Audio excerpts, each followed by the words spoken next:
welcome everyone to Creating the Future's Integrity Team, Integrity Body.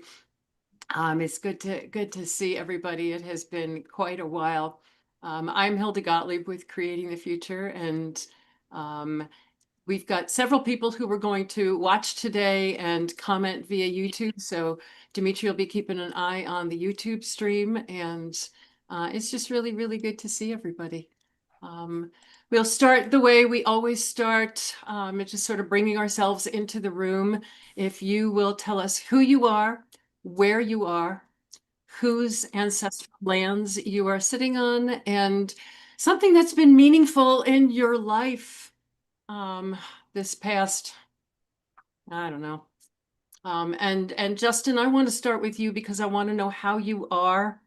And you've been on all of our minds so much. Well, thank you. So, Justin Pollock, I am in Washington, D.C., which is formerly the land shepherded and lived on by the Notachtank and Piscataway. And actually, it was a combination of, it was actually a convergence point for a lot of Native peoples.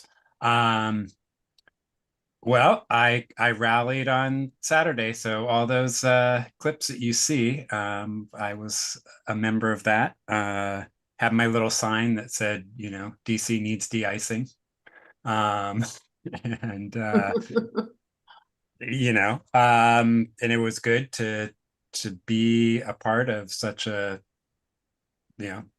relatively large effort. Other than that, it's much like I think LA, it's a little crazy to have unidentified people taking people off the streets. We had friends who basically told their daughters as we were going to school and starting up school, like if someone comes up and they fail to tell you who they are and give you a name, just start screaming you're being kidnapped. And that's not really how you want to start, high school every year. I thought that the lockdown drills were bad. It's worse than that. So that said, it is not just my reality. It's the reality I think that many people are experiencing and have experienced even in many ways prior to this. So all we can do is hope. I will say this actually as a plea. So for this is more for those in the States as constituents. We in Washington, D.C. have no representation. And I was actually lobbying last week, pleading representatives to represent us in terms of what was going on. But one of the critical things is that right now they are trying to insert 14 different bills that eliminate a lot of the self-rule that we have in terms of being able to elect our mayor, our attorney general, our own budgets, all the stuff that's referred to here as self-rule. If you have a senator in particular that is a Democrat, please tell them to filibuster any single legislation that has those riders or amendments on it. Any compromise to say, well, we're getting something better, basically means that you, the senator, are actively removing my rights as a citizen. That's there. So that's my PSA. That's there. On the happy side, my eldest started at Michigan State 2.5 weeks ago. That's been very exciting. And my younger is playing volleyball. So we go and we enjoy just people living lives and doing joyous things. Please continue to let us know what we can do. Use the board listserv, use anything you can to please let us know what we can do. Thank you. And if you are watching on YouTube, please comment and dive in terms of telling us who you are, where you are, and a little bit about what's going on in your world. Who wants to go next? Can I go next? Because I want to, yeah, Justin, I'm sorry that you're dealing with that. And I'm going to tell you my first of all, well, I'll introduce myself and then segue. Angie Eikenberry, I'm in Hartford, Connecticut at the University of Connecticut School of Public Policy. That's my day and night job. And I'm on the lands of the Eastern Pequot, the Golden Hill Paugussett, the Lenape, the Mashantucket Pequot, Mohegan, Nipmuc, and the Schaghticoke.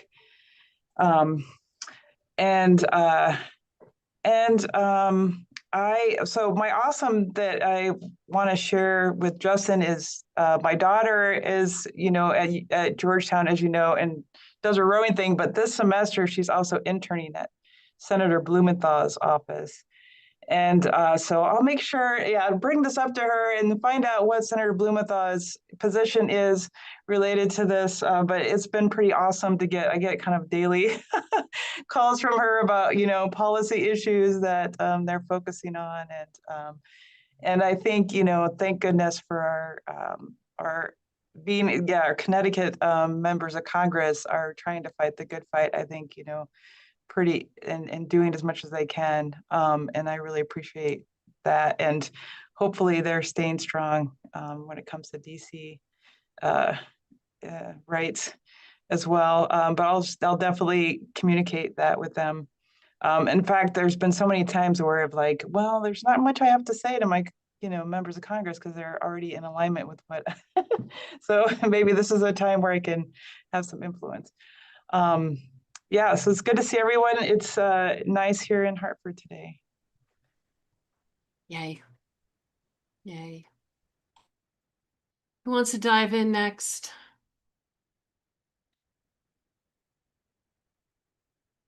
Go ahead, Carl. Hi, everyone. I'm Carl. I'm Carl Wilding. I think I've traditionally described myself as creating the future's European or UK outpost because I'm based here about 20 miles outside of London in the UK. It's the end of summer, isn't it, everyone? The nights are starting to draw in and so on. I can start to feel the weather sort of changing. So clearly always a time for reflection. Justin, I'm so sorry. And in fact, everyone over your side, I am just so sorry about what's happening. I mean, I mean, in some respects, it's so hard to sort of explain that, what we always sort of thought as the sort of the foremost democracy in the world by, pretty much every measure that I can see, it's becoming an autocracy. And he's mimicking all those sort of people that traditionally we have sort of held up as being the worst of everything that there is. So I'm going to be sort of optimistic and, I know you guys, it's not that far till the midterms, is it now? Unless he gerrymanders his way around that. Spring always follows winter. Yeah. And my awesome for you all, partly because Vu asked, what did you want from Costco? Is that I've just got a dog. Oh. Which is completely tipped our life upside down, I think it is fair to sort of say. If I said to you all, he's a lurcher, I don't know if you would know what that is. So if you know what a greyhound is, so basically lurchers are sort of crossbreeds and their one purpose in life is chasing rabbits or squirrels or sort of something like that. So basically they've got what's called a very high prey instinct. So in other words, you can't let him off the leash at all. He's a rescue. So he's had some bad things happen to him in his previous life. But my awesome is that we are all going to do our best to right whatever's been wronged to him and give him a good life. And whilst that's a bit tough sometimes, it's incredibly fulfilling. And if nothing else, it takes my mind off all the shit that's going on everywhere else. Oh, that's what dogs are for. That's entirely what dogs are for. Oh, I'm so glad. I'm so glad. Send us pictures. Yeah. share pictures we want to see. We love babies of all kinds, human and otherwise. John, how are you doing? Good morning, everyone. John Epps. I'm doing well. I'm very excited. This is birthday week for me, so I'm excited about still being here. I think one of the benefits of being around for a long time is I don't feel like this is the first time I've seen this movie. I wish it was the last time. But what comes to my mind, and I think I posted this on a repost of one of your articles, is that we will overcome. And so I remain comfortable and confident that this is a challenge, but it's probably not the last challenge, and it's not the final challenge.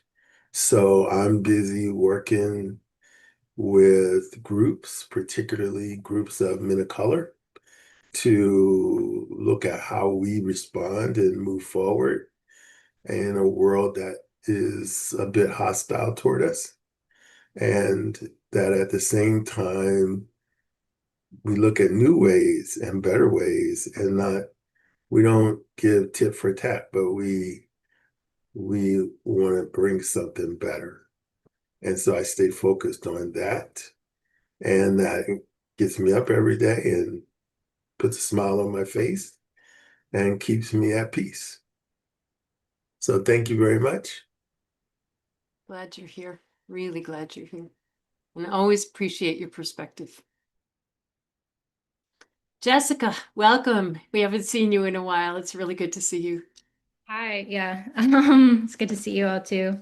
Yeah, so I'm Jess. I am in Western New York. I always have to look this up because I'm familiar with Haudenosaunee, but like the actual land was originally Ronan land, but it prompted me to like look up that nation, and they kind of ended up under like the Five Nations because I'm in Western New York, near the border of Canada. So there's a lot of different groups there, right? So okay. In terms of, yeah, so I'm a social worker and I do direct service, but also community organizing work. I've been at the intersection of disability work and immigration and refugee work for a couple of years now. So, yeah, we're feeling a lot of this in different ways. So it's been, there's, kind of to what John was saying, like I always have to remind myself, and I try to remind others too, that we come from, our country was based off of slavery. Reason why I'm sure we talk about like our native lands is to remind ourselves that we are on unceded, most of us are on unceded land, and there's where that stemmed from as well. I'm also Puerto Rican, so like even though I didn't grow up there, we are still a colony.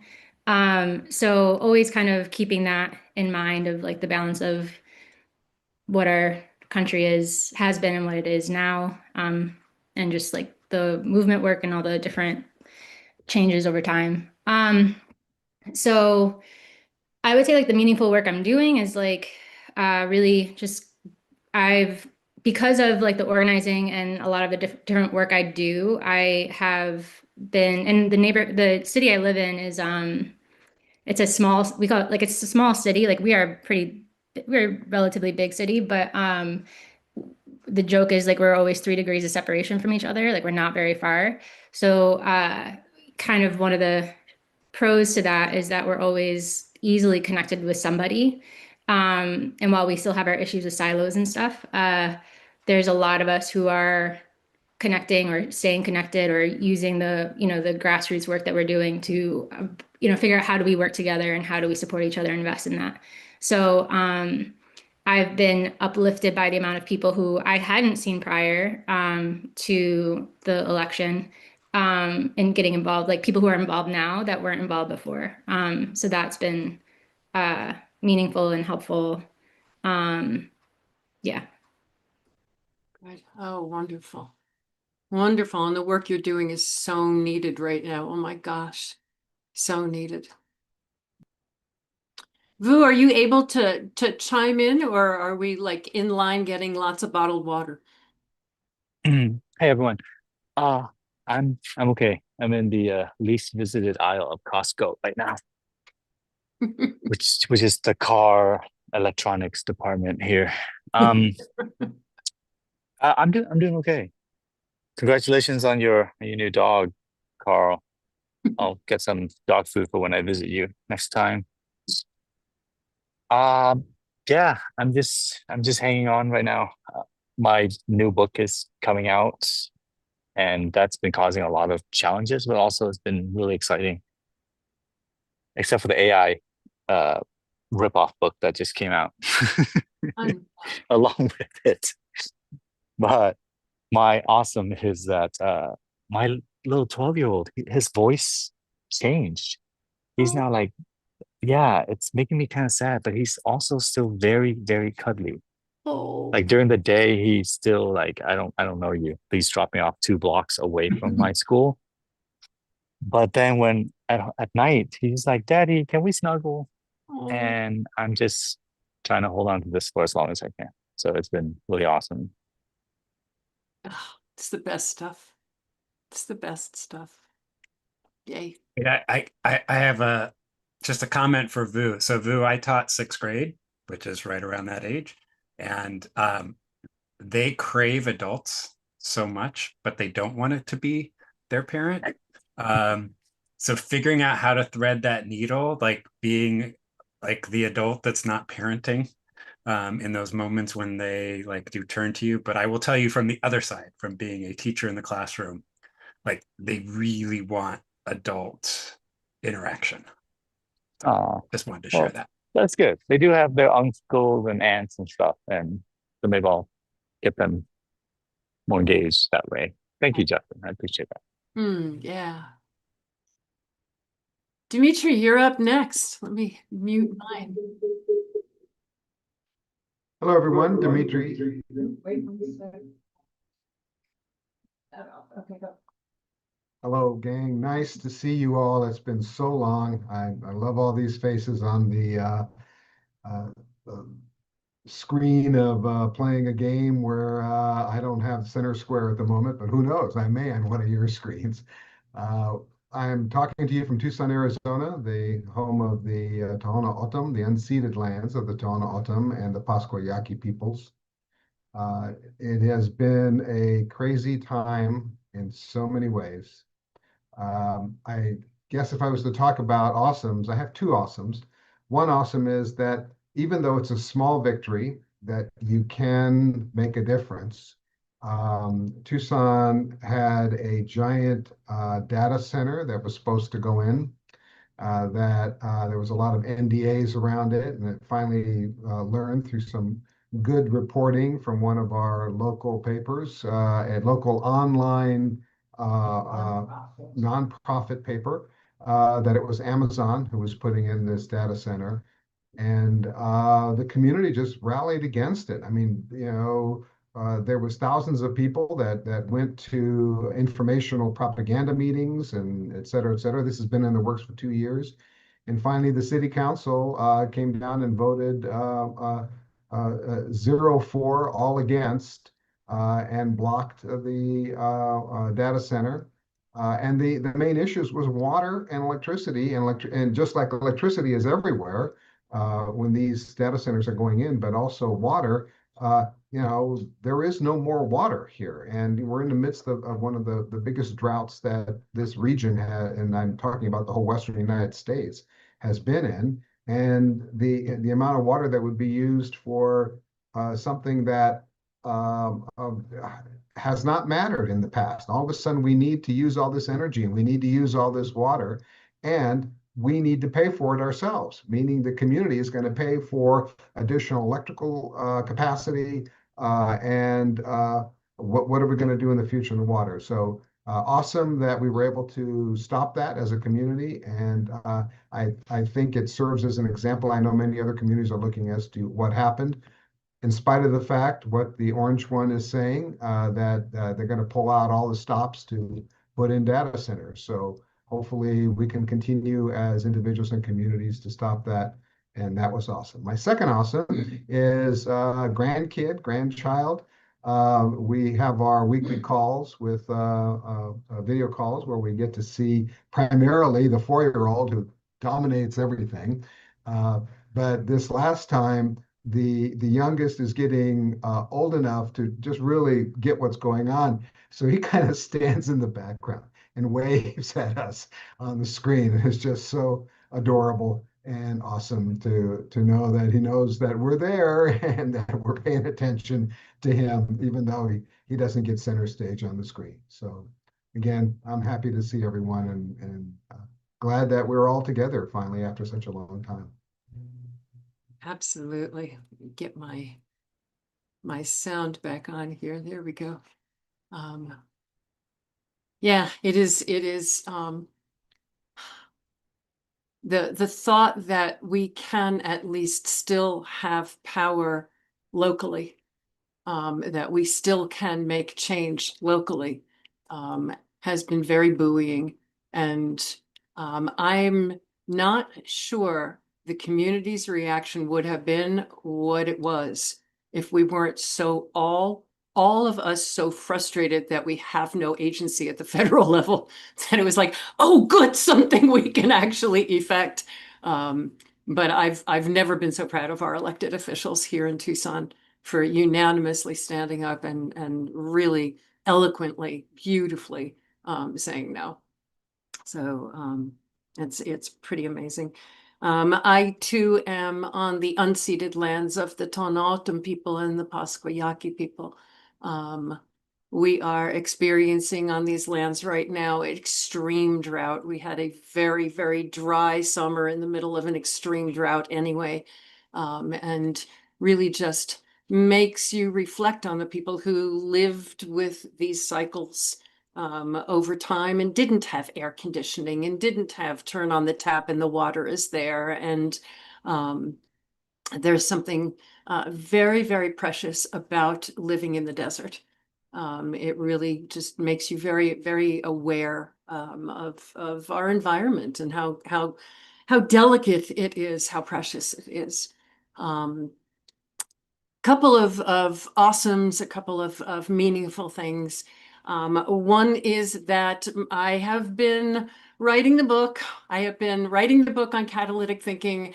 I passed the halfway point. It's going really well. I'm really excited about it. I have everything crossed that I may have a rough draft done or a first draft done by the end of September.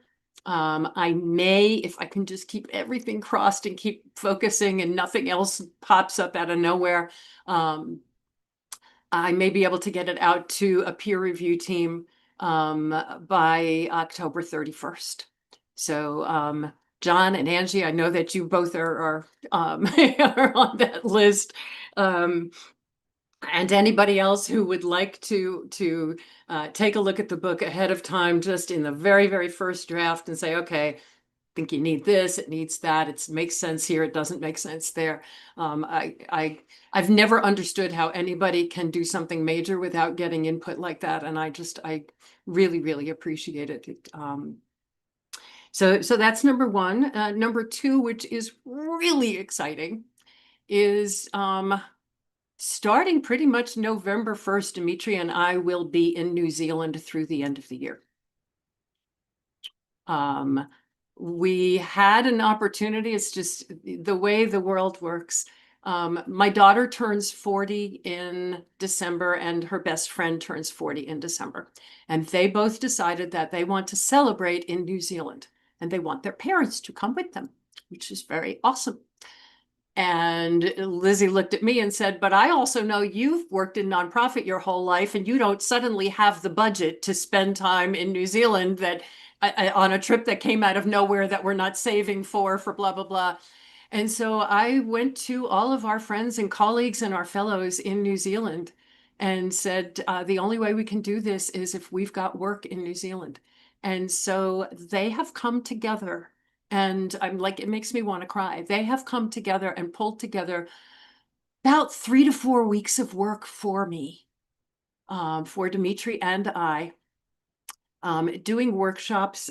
May Miller Dawkins has actually pulled together a workshop that she's got folks coming over from Australia to New Zealand for this workshop. So we'll be doing 3 to 4 weeks of work in New Zealand, and that will cover all of our expenses so that when Lizzie and Jessica arrive in December, we can play a little bit.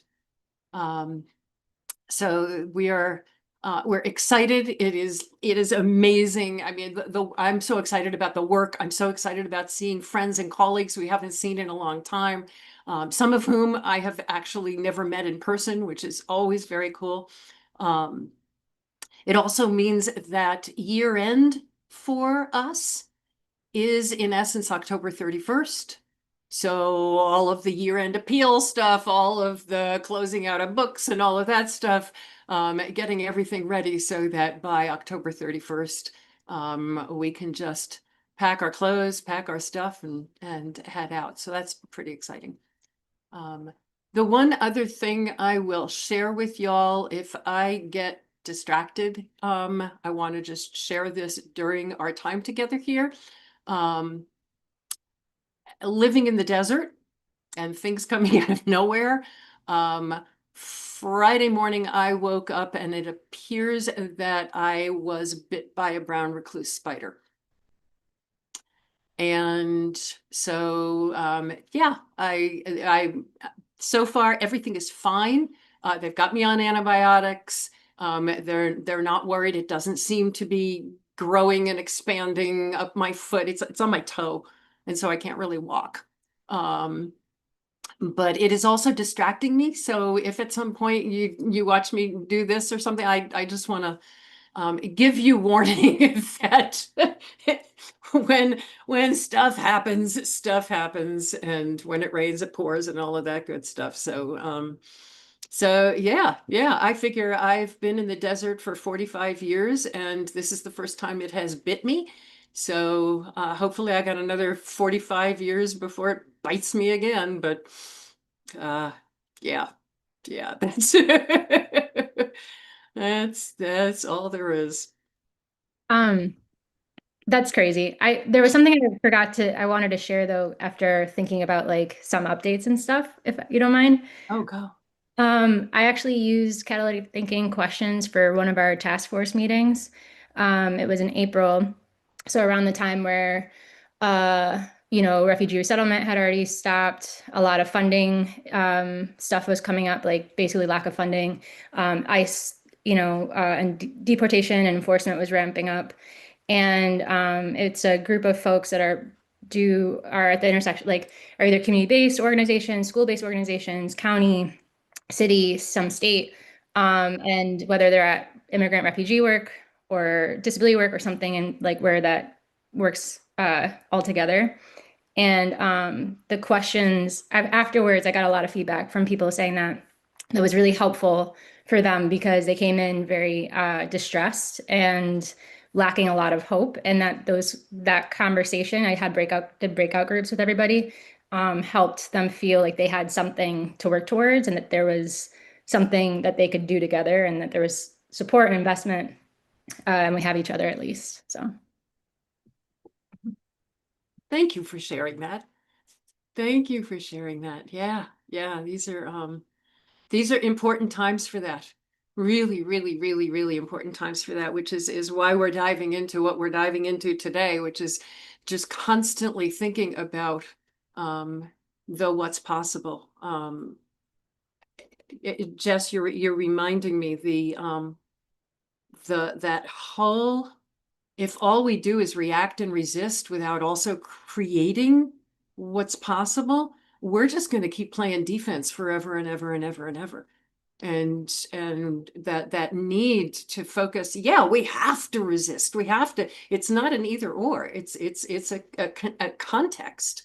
If the context of why we're resisting is because of what's possible, it's very, very different than we're just resisting and reacting. So thank you so much for sharing that. Thank you so much. One of the things that has changed, and it's the topic that I've sent out all the information to y'all on. One of the things that has changed dramatically in the past 9 months is it's not so much the project that we've been trying to raise money for, which is documenting all of the case studies that we've done, all of the demonstration projects that we've done, documenting those and sharing what we've learned. The whole landscape of where we exist has changed. You know, what we're all talking about here. What may have made sense from a perspective of what is the story we're telling a year ago makes no sense now. Makes no sense now. And the work we have to do has not changed. We still need to document everything that we've learned. We still need to share it. What has changed dramatically is the framing. And I have felt like I am in a constant sort of reaching back almost. There's a wonderful Marshall McLuhan a quote that talks about we address the future through the rear view mirror. We're constantly looking at, instead of looking at what we can create, we're constantly looking back at where we've been. And I feel like I have to keep playing catch up of what's the next way to frame this? What's the next way to frame this? Where we had been talking about it as reframing how capacity building is done. We're now having to think about who's thinking about funding how capacity building is done. That sounds real esoteric when the world is on fire.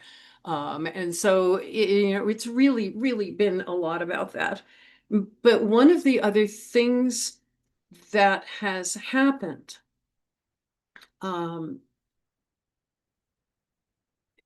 is that a year ago, AI wasn't what it is now. It wasn't in everybody's, you know, I mean, it's in everything. I can't load a PDF without it asking me if I want AI to read it to me. It's like, no, I can read it. Thank you. I'm good. But it's everywhere. That doesn't change. Again, it doesn't change what this is at the core, but it changes some of what might be possible.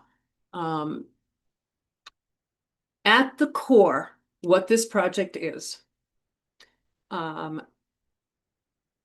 we've got lots of recorded conversations, and we've got lots of people who have been in these projects where those conversations aren't necessarily recorded, but there's things we want to know.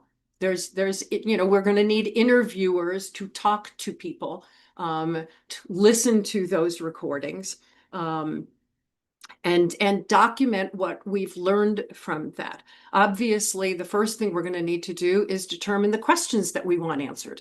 When we are looking at documenting what we've learned, we want to make sure that those questions are consistent throughout all 30 plus of those demonstration projects. What do we want to know? What are those learnings? Several things have occurred as I've been talking to people, and I've had a wonderful year of talking to potential funders, talking to just about anybody. All I am doing is having conversations. I found that if I went out and said I'm doing fundraising, it would make me crazy. I don't enjoy the thought of going out and just, you know, doing the power dynamic thing. But if I'm just having lots of conversations with lots of people about what we're doing, things bubble up. Somebody is going to say at some point, you know who you need to talk to. That's the person. And so I've been having really, really wonderful conversations, and many of them with funders. And some of what's occurring to me, we had initially budgeted probably about $250,000, $300,000 for this project. We were going to need interviewers. We were going to need writers. The interviewers needed to know what they were doing. They needed to have and come together as a team and create questions that they were going to address. Several things are occurring. One is that the more we can build collective enoughness into this budget, into this project, I shouldn't say budget, the more that we can share the work with folks who want to do it. There's so many people who, and this is what has occurred to me, so many people in the conversations I've had who've said, if you want help with interviews, I would love to be part of that. And suddenly it occurred to me that we don't necessarily need to, Angie and Carl and you and I have talked, both of us, about university students, PhD students, who are steeped in research methodologies.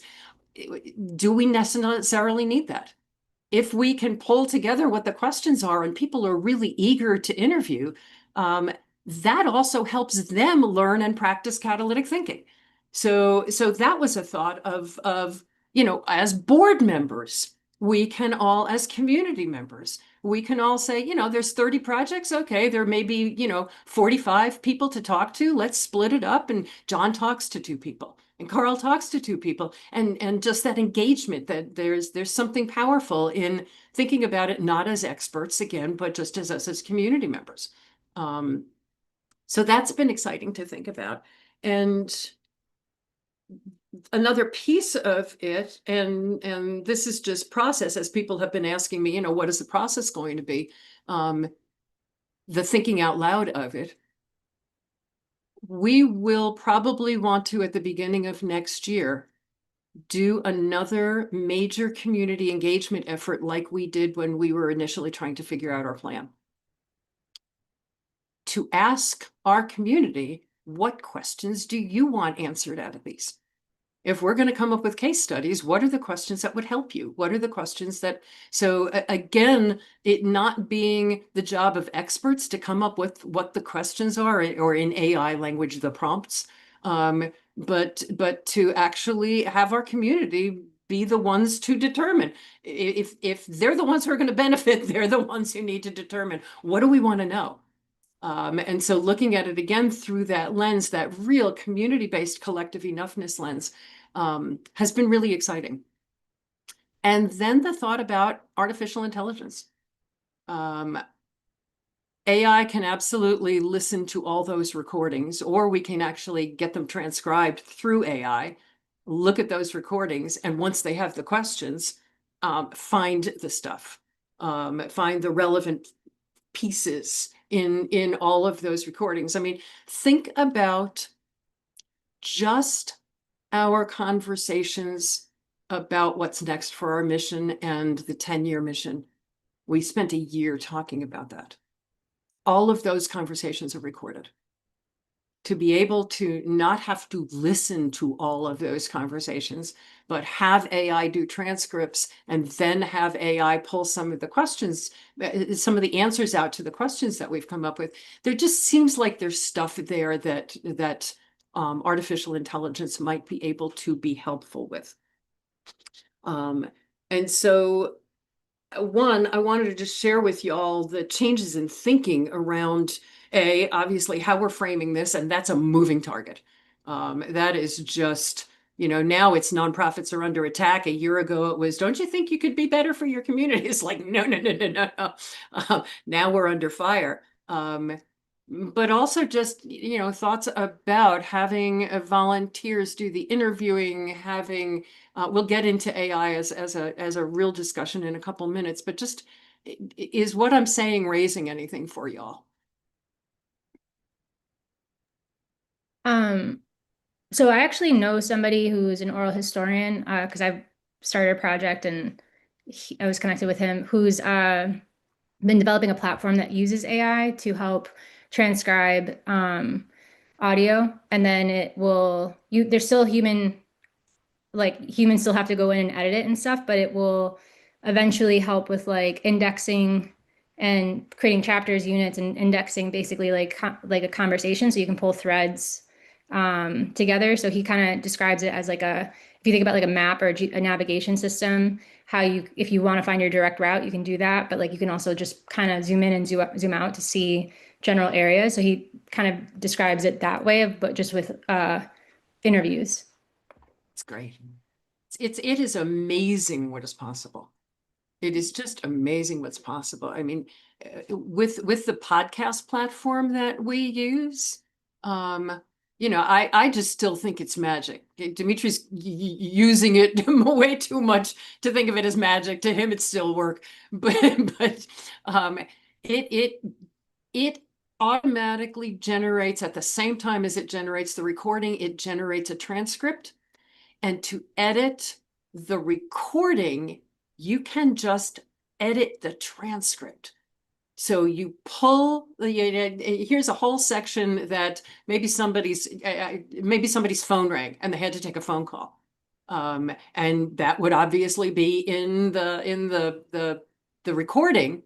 You just pull that out of the transcript and it pulls it out of the recording, which I think is just magic. I just think that's just absolutely insane. You pull it out of because it's so much easier to find something in text. You do a search for a word, and it finds it, it pulls it out, and it magically, in my mind, it pulls it out of the recording as well. So yeah, there's all kinds of opportunities, and I love what you're talking about in terms of the indexing, Jess. That's really, it's exciting. I mean, it's very exciting what's possible.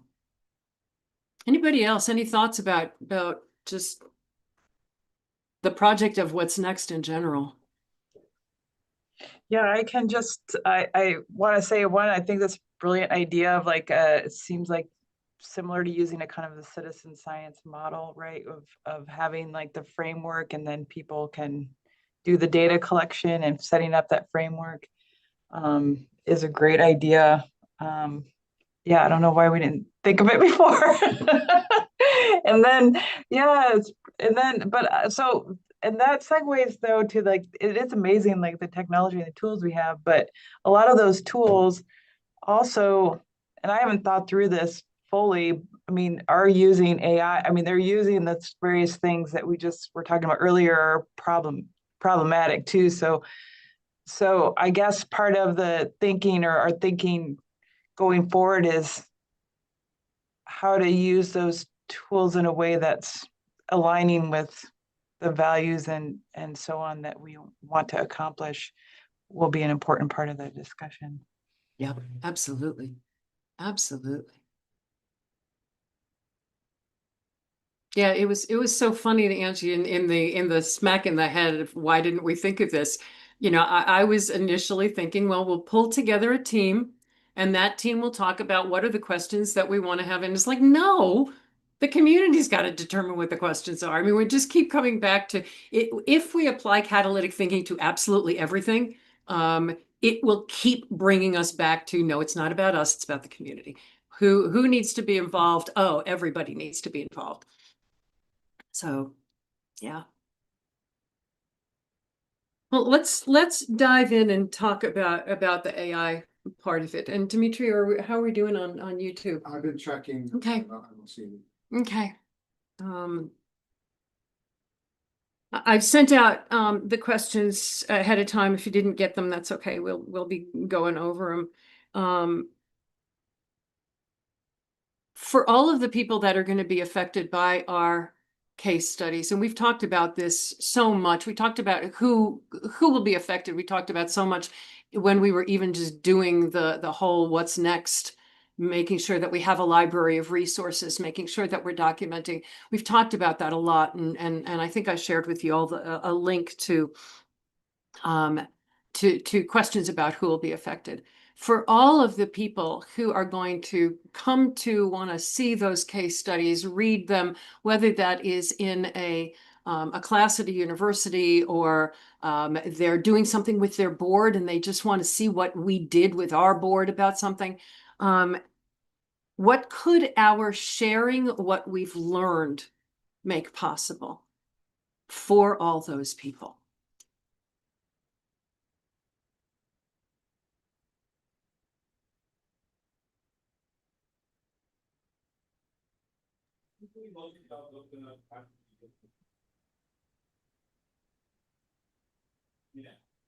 Yeah, John, go ahead.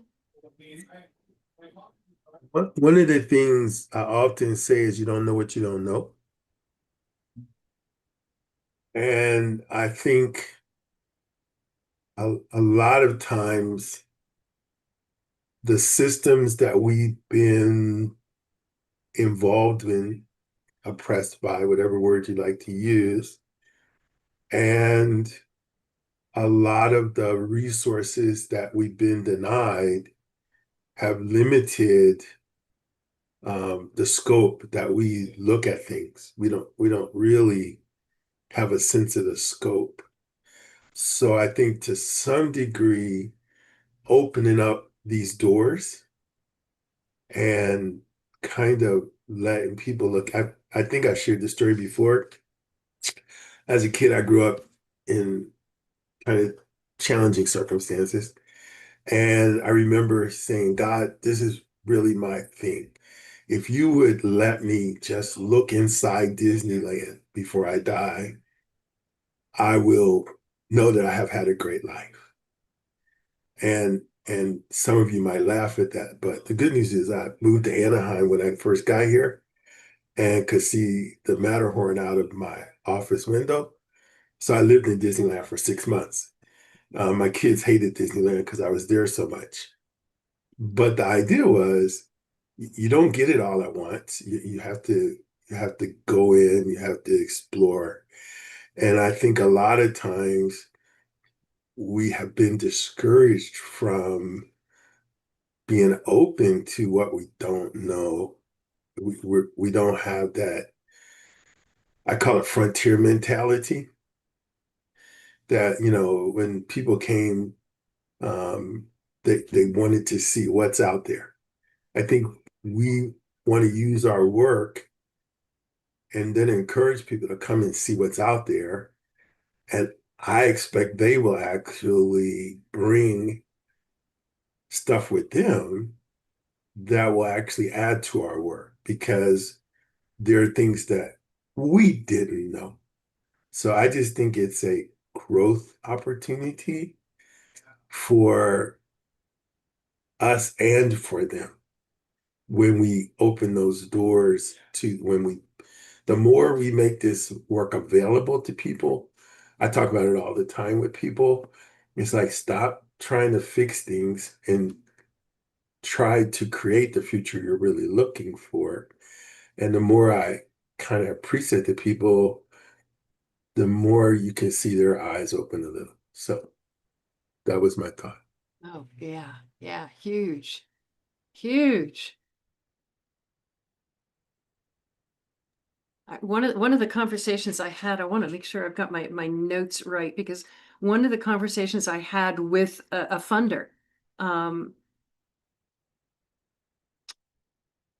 they were talking about the fact that the interviewers, and so, we're talking about what the case studies will make possible when it's done, but they were talking about what the act of interviewing will make possible for the interviewers. And that had not occurred to me. So it's all part of what you're talking about, John. Yeah. What else do you all think are sharing what we've learned in these documenting case studies of our learnings around these demonstration projects? What will that make possible for the people who read them, come across them, use them? Well, I go back to Jessica, what you shared at the top of the call, that I think we get, and this speaks to John, what you were saying also, people have a sense of agency about how they can actually impact whatever they're engaging with. And I think, that agency comes not only from the competence, which is like, what are the types of questions, like that's the tool, but also just the confidence that and comfort people would have in being able to see that this is not hard. It's a tool, but it's not a hard tool to use. And in fact, it can be a subtle tool, or it can also be like, if there was good bludgeoning, those questions can either ease into things, but the exact same question can also just pulverize an assumption that's being held, because it kind of just goes either right around it or right through it. Those questions don't care about assumptions in the same way that our our other ones do. And so I think just, as an outcome of it, that people are able to exercise a stronger sense of agency and actually have, and I'm steering really away from the word empowerment, because that's about power and power relationships, whereas agency is about what people can actually do themselves, irrespective of what the power system is allowing them to. So Jessica, thanks for sort of sharing your story, because it sparked that. Yeah, I actually your comment about empowerment and agency made me chuckle because I just started teaching social work 101 and literally just had a conversation about what empowerment versus agency. And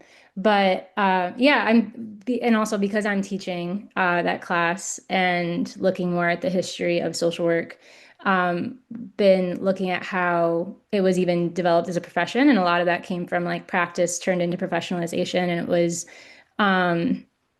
taking what people learned, in different doing different types of social welfare at the time, right? It wasn't called social work yet, and systematizing it or creating like training programs and then putting, that kind of thing. And I always look at this as like a framework of doing, like I've said this before, right? Community organizing work is like does a lot of this, but there's a lot of different things that people learn, whether it's a training program, a certificate program that's like really helpful for just learning tools that you can use. It's a tool, like tools and toolbox kind of thing, especially in these moments, I think it's great to have an option to have some, it's like best practice versus evidence-based practice. Like this is best practice, and like that shows a best practice of like these are the outcomes that can happen. These are the different ways that we've used this. These are the different in different settings or environments and different outcomes or what has come out of it. And it's by showing the practice of it or the use of it that's like demonstrates its utility. And how it can be adapted to different spaces. That adapting part is huge. Yeah. Yeah. Yeah. I mean, you're making me think about, it's one thing to read, here's what the questions are. Here's some thoughts about them, which is the book I'm writing. And it's a whole nother thing for, here's how a food bank used it to do X. Here's how that whole, how do you adapt it? How do you, I like that word, adapting it. Yeah. What else? What will these case studies make possible for the folks who are reading them? And I'm sort of getting from what you're talking about, Jessica, I'm getting a sense of, and Justin, the whole agency piece of, yeah, I could do this. I could try this. This isn't intimidating.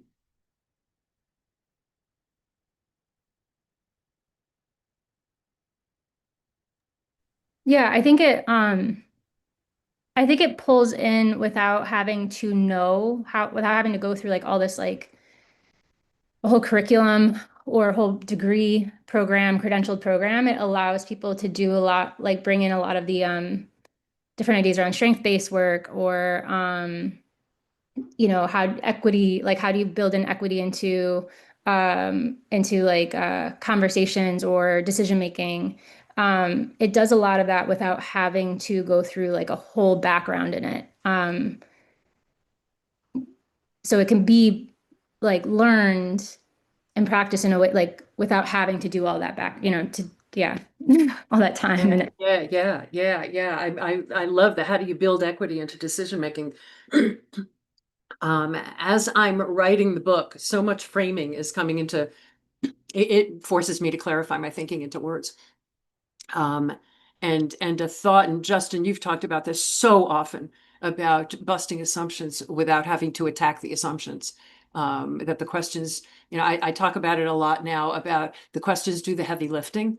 And the thought that has occurred to me as I've been writing is that the questions are sort of a Trojan horse. The point that you're making, Jess, in terms of building equity into decision making by asking who's going to be affected and what would it take for them to lead this decision. you don't have to say the words inclusion. You don't have to say the words equity. By just asking a question of, well, it's logical to talk to the people who are going to be affected. I mean, duh. There's sort of this Trojan horse thing about it, where as you mentioned, Justin, they can seem very innocuous, these questions, or they can just smack you over the head. But yeah, that phrasing, how to build equity into decision making. What else? To me, there's a big piece in sort of seeing yourself in a story that you don't necessarily see yourself in theory. So you could hear it, you know, we've talked about what will be in the library is the theory, what is catalytic thinking, the case studies, what does it look like in practice, and then a little bit of pedagogy in terms of how we've taught it, not this is the way, but how we've taught it.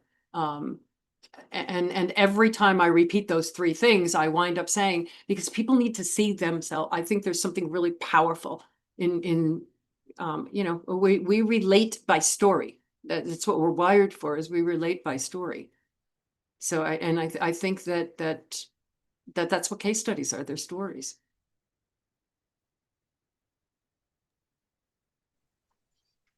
Yeah, in this case, showing what's possible, and hopefully a range of possibilities. I guess like I'm also thinking about though I think Vu brought up, right, the fish, like there's the also the side of it that maybe we don't want to have limit people's imaginations either. So how do you create those cases that keeps it open to like a lot of different ways of doing things being possible?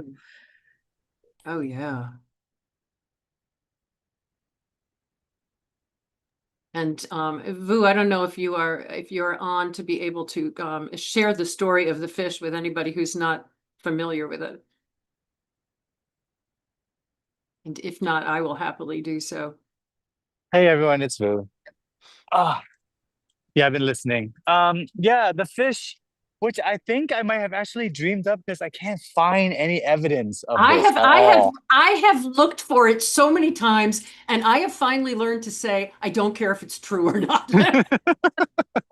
But basically, there was an experiment that I may have made up that where groups of kids were asked to draw a fish, and one group was shown a drawing of a fish and said, you know, here's an example. Another group was not given the example, and the group that was not given the example of the fish drew just much more creative drawings of fish because they were not anchored by the drawing that they had seen.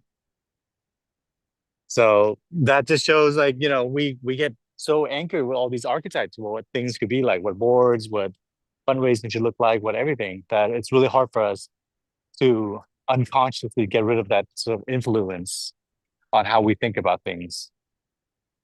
Yeah. So we got to draw a new fish, and maybe it's not a fish. Maybe it's like a type of fungus. I don't know.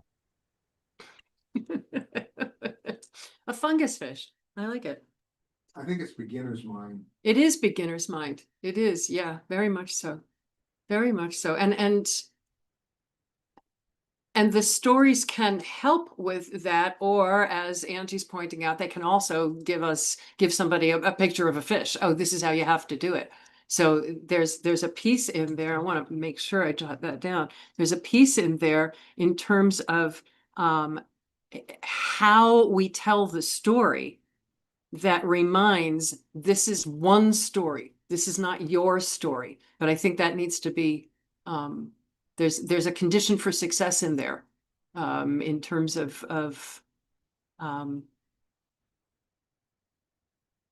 how the story is told, so that it's not dogmatic. I also think, you know, and I don't know to what degree our examples illustrate this, although I think they do pop up. I always, I'll front load it with saying, you know, I'm going to get to where Carl always used to say, I don't know where this is going, but I really enjoyed it, to paraphrase. But I think that there needs to be an acknowledgement and a humility around the pain and challenge that this line of questioning actually introduced. Like it's not always, you know, easy and nice and like, oh, you know, it's utopian. It isn't. And I think it is because when the drawing turns out not to look like a fish, well, for all the fish lovers, that's really hard. And even as a practitioner of it, you know, and I've now had this, you know, so many times, I know it's just part of the pattern. You get a moment of resistance. Mhm. I mean, when that assumption, you know, starts to shift, when people start to interrogate, particularly if it's a change element. I mean, it's one thing if you're just kind of using it as a planning tool, which is perfectly good at, you know, like the logistics of planning. You know, what does it take to do it? I think when that's being used to actually envision a different reality or to Trojan horse your way into like, no, we're actually wrong. Like our assumption is wrong. We need to change that. That's a friction point that is very real. And if you engage in this really, you know, genuinely, you are likely to hit that. You are likely to experience that. So again, I'm thinking about that comfort and confidence side of this, of preparing people for it may feel unresolved. Now, that was where I was coming around to Carl. You know, it's like sometimes it feels like, okay, well, I understand, and the decision is X. Yes, the decision was self-evident, but the implementation feels impossible, or I'm scared, or you know, you got to be crazy.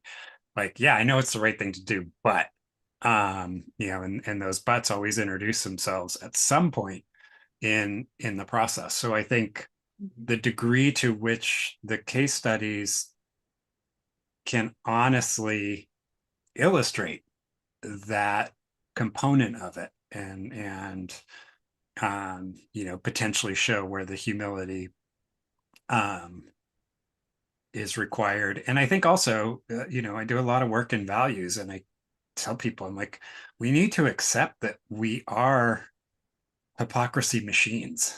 Like the human brain is just, it's like we will do things that go against what we think we believe.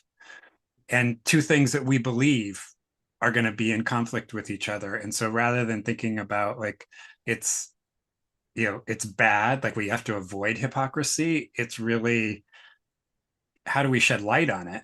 How do we come at it, you know, objectify the hypocrisy and force ourselves to deliberate around it? We might still go ahead and, you know, shop from the store that we said we would never shop from, or like, but I think there is a space where we're holding that discomfort and making sure like, no, you don't actually get to absolve yourself from the hypocrisy. You have to live with it, you have to navigate through it, you have to negotiate, you have to have intentionality around it, with the hopes that that limits it into the future. But I think that again, it's going on in the background of these conversations. And I think the degree to which we can bring it more clearly and the case studies can more clearly illustrate that, people can understand, they're going to feel that, they're going to experience that, they're going to need some resolve in that. Yeah, I think many of these are points that when we get to the questions that we're going to be asking people are going to need to be in those conversations. Let's turn at this point to the possibility of artificial intelligence. In order to determine what we've learned so that people are actually knowing what they don't know, having that sense of agency, adapting it to different circumstances, relating to it in different ways as stories. What can AI make possible for determining what we've learned?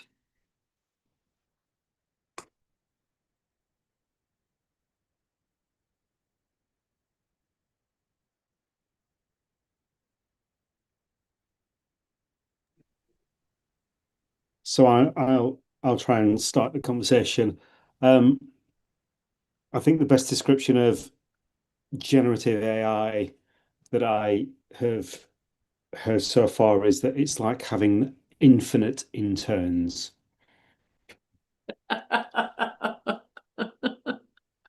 So if you think about what infinite interns would be good for us for in terms of like if you said to them, go and look at all the data that we've collected and all the interviews that we've done, and they could do all that transcribing for us and so on. But would you trust them to have our tacit knowledge, our understanding of context, our possibly ability to join the dots, though they're very good at sort of doing like that? No, you wouldn't. You would sort of still want that sort of oversight, and you just know that there would be in there mistakes and so on. So it makes possible, it seems to me, an ability to synthesize vast oceans of sort of knowledge and sort of bring it together. But it also makes possible for it makes possible for people to synthesize sort of things in sort of very quick ways, and possibly, I mean, I'm looking at Angie here, but my other colleagues, if I said to you, it knows how to, it can do thematic analysis for you. Yeah, it can sort of code your text, and it can come up with themes and so on. So it can do all those things that a research assistant would do. But the problem is that you don't know. If I said to you 1% of it is completely wrong, you don't know which is the 1%. So the result, what it can also do for us is mislead us. I love the infinite interns. And just to jump on that, it won't tell you it's misleading you too, right? Because AI, it doesn't want to admit that it doesn't know something, so it sort of creates this like round and round like justification that it's sometimes hard to figure out exactly what's going on. So it's at least with the interns, like they are, well, sometimes I think often they will admit when they don't know something. What else? I had Yeah. my nephew works in technology. He said, anything AI produces is a hallucination. Like they talk about the hallucinations as being the bad stuff, but he said everything that's produced that is a conclusion of any sort is a hallucination. Wow. I think, but I think actually, and I know, like, not to go into the sort of esoteric debate, but the idea of both artificial and intelligence as terminology that we're even using, I mean, this is accelerated analytics is really what it is. Like that's the benefit, is that it can, just as Carl was saying, it's a pattern recognition system. That's all it really is. And it's got rules for, like identifying those patterns, but it identifies patterns. So the benefit it has is that it can see patterns. Wow. And I think if it's analyzing, our transcript, it is going to see what is the pattern of behavior and be able to bring that out. I think it can't make any conclusions about whether that's a good pattern or bad pattern or the right or the wrong, but I think that's the power that it augments our ability to see patterns that our own brain is going to miss. Like, this is why I think it's so incredible in the medical field. Like, it can, say, hey, all these scans show that this common thing happens. Like, look for that. I see that. You missed that. That's there. So I think, if we keep it in that space, the pattern recognition is probably the piece that's so powerful, because it will see what the pattern of the questions, the pattern of the answers, the pattern, even again, sort of the cycle, it should be able to help identify in a way we might not see.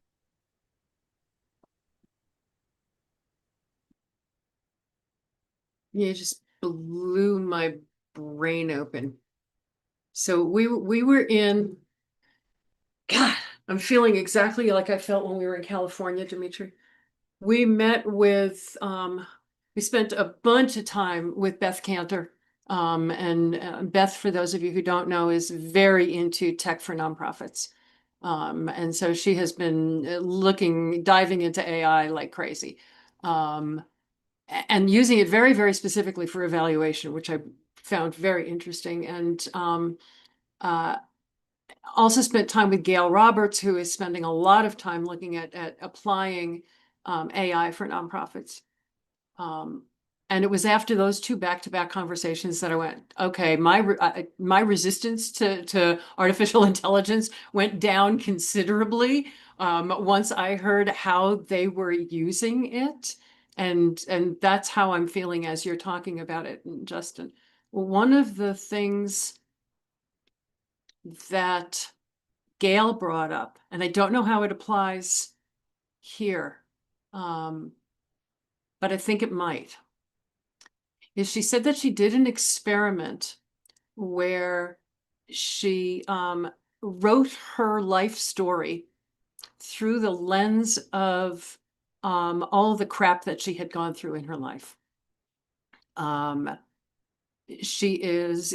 is a trans woman who is my age. So she didn't come out like right now or in her, she wasn't in her 20s now. She was in her 20s 40 years ago.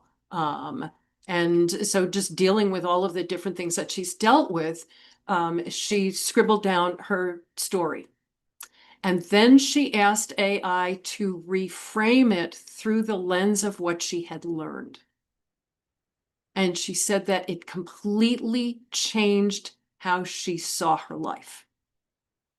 And there's that reframing piece that I also think that AI is powerful. And the more I've been talking to people, they say, yeah, AI is really good at reframing. I'm not sure what that has to do with us, but I think there's something there. And it probably has to do with what you were talking about, Justin. As you were talking, the thought that occurred to me is not just the pattern recognition inside an individual case study, but looking at all of them, which had never occurred to me. And what are we learning in aggregate? That's huge.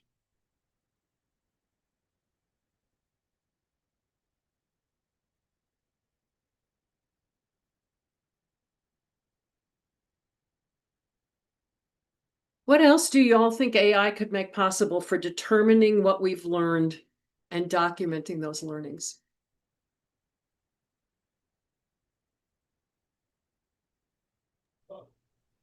One of the things, Hilda, that I often ask when I use it is there anything that you think I missed? And a lot of times it'll come back and say, well, now that you bring that up, here's such and such. And then after that, it'll say, okay, yeah, how do you feel? And I say, is there anything else that you think I've missed? And I just think, again, it gives us a chance to maybe become aware of things that we didn't originally see. But as Justin was saying, because I use it that way, Justin, I see it as it's just a tool that allows me to take advantage of a lot of library books. I love libraries, right? So I just think of it like the real speed librarian, right? Because I used to go to the library and say, so Miss Librarian, I need a book on fantasy. And she would take me to the room and say, enjoy yourself. And I would. I feel like that, except it does it really fast, which saves us a lot of time.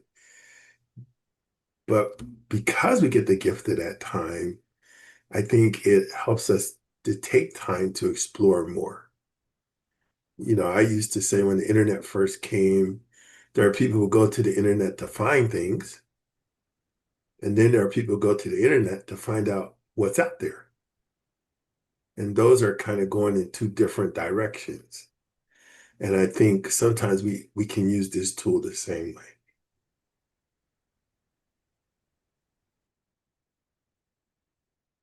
Yeah, Carl. I'm going to riff off John a little bit, but in a sorry, John, but in a slightly negative way. And I was going to say is that what it makes possible is that people don't learn properly, is that people are lazy, and that they don't go through the process of reading and learning. And some of the stuff I'm reading about AI is that one of the big dangers is that it makes us all stupid, because rather than sort of like reading something, for example, and then using AI to do what John said of like, I mean, have I missed anything? There is the potential that people just think, I can't be bothered. I'd rather be watching TV or something, and so just give me the answer in with the minimum effort possible. So you know, it's like all tools, isn't it? You know, I mean, we can use them well and we can use them badly. If we are using AI for determining what we've learned and documenting those learnings, what can that make possible in determining what we've learned?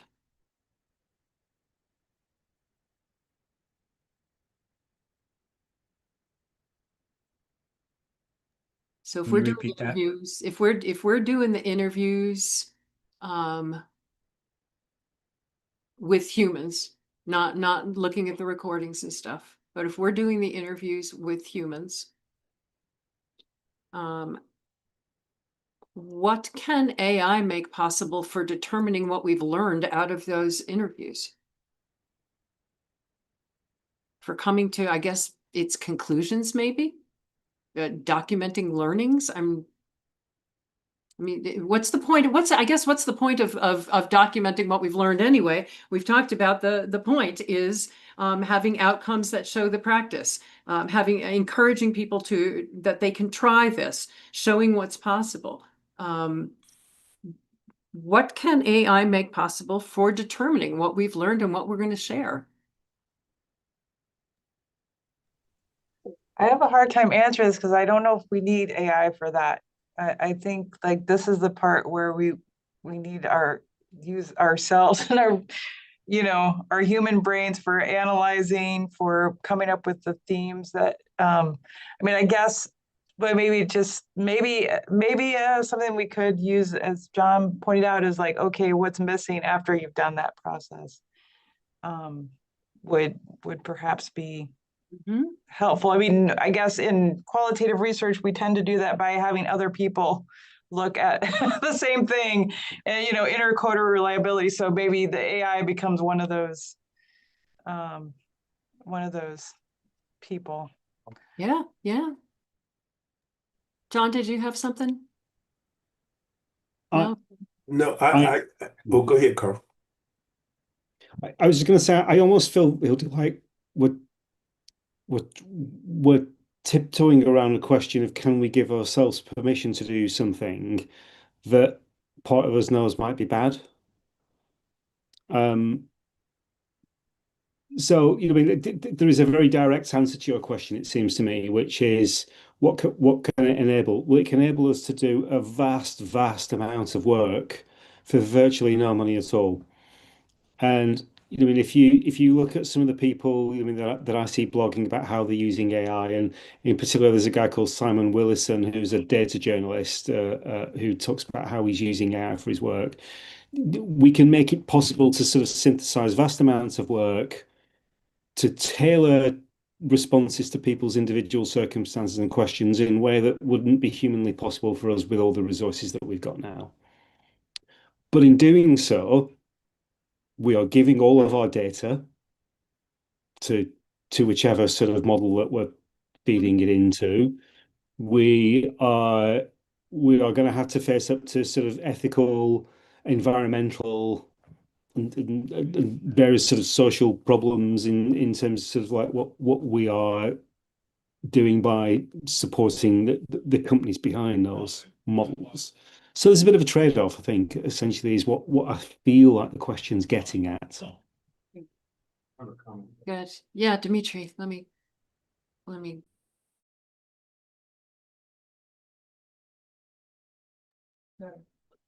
Carl, I think that's a really good point.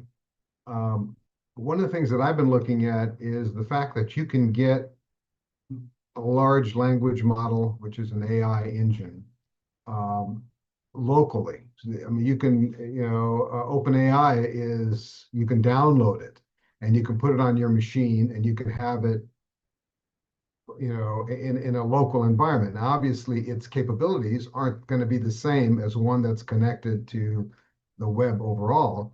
But if what its purpose is to extract dialogue, compare ideas and do that. I don't know enough for sure. And I've been talking with my eldest who has installed one on his own machine. He does tech work. As to something like that might be possible to insulate us a little bit from the concerns you've raised, which are valid. And I support them and I agree with them that it's something that we really need to be thinking about.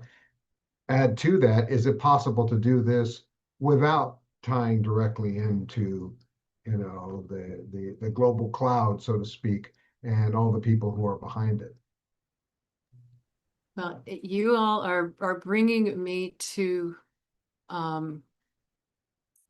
the question that I was hoping we would get to. So I'm really glad.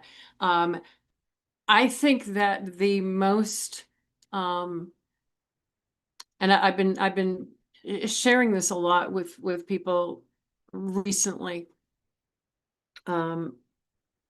in terms of decision making in general.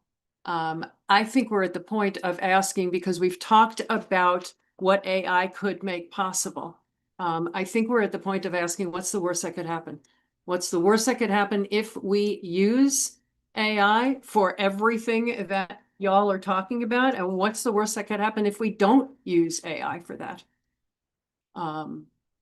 And because you're already starting to go into the what is the worst that could happen?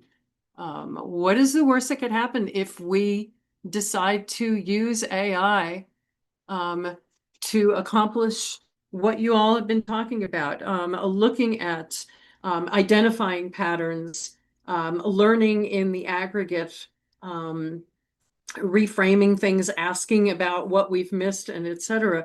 What is the worst that could happen if we decide to use AI for all of those things that we think that AI could make possible?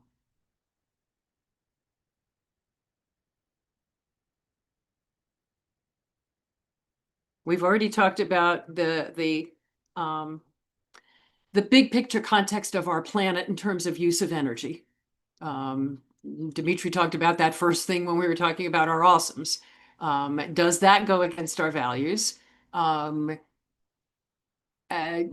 bringing up the huge point of, are we feeding our information into an engine that could use it for good or use it for evil?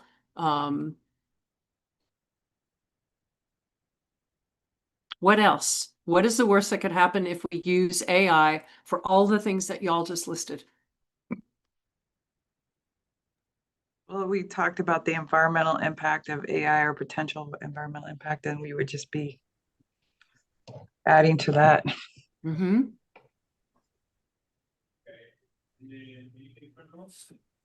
I think because we don't always know what that 1% of hallucinations is, it always casts more doubt on the work you've done. Mm-hmm. And you have to kind of figure out how you're going to make sure that that doesn't diminish the work you're trying to do. Yep.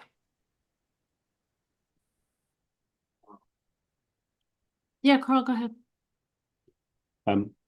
I think the worst that can happen is that we, if I can say this word, I can never say it properly, anthropomorphize these things. So we start to just become so accustomed to them that we just think that they're humans, and that they then end up replacing the human relationships that this organization is founded on trying to support and strengthen and so on.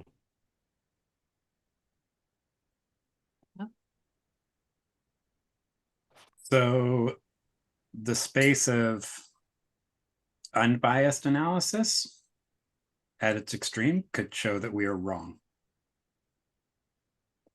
it could show that there isn't a distinct, that the margin of error or the standard deviation for what everything that we do versus what happens in other instances isn't significant. I mean, that's sort of the worst case, is that Well, we yeah, have all these yeah. we have all these assumptions that this is a better system, but in the grander scheme of things, when it's analyzed, we might realize the pattern is not the question. The pattern is something about relationships that people are uniquely able to build. So I think there is always the risk that deep analysis can reveal false assumptions or,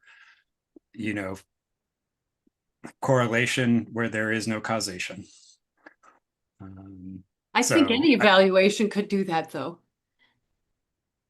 I think that's the point of doing it in part. Well, except I think AI has the potential to be unbiased. All other evaluation systems, when we design them, have, even at the best, laid intent, there's always some bias built into the way that we are doing that analysis. And there is an AI too. I mean, I don't want to say that it's totally unbiased, but I just think that is a risk, that if we put it into the system, it may spit out something that fundamentally challenges the belief upon which we've built all of this. It's just a possibility.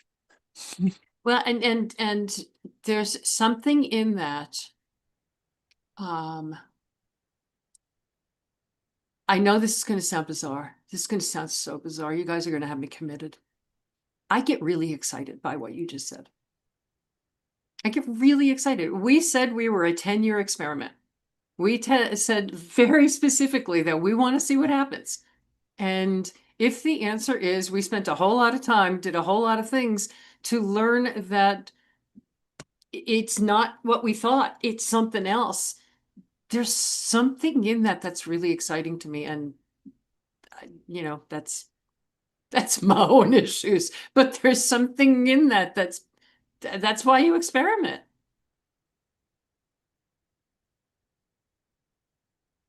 But I think, yeah, I'm really glad you raised it, because now you got my brain going, ooh. What else? What's the worst that could happen if we use AI?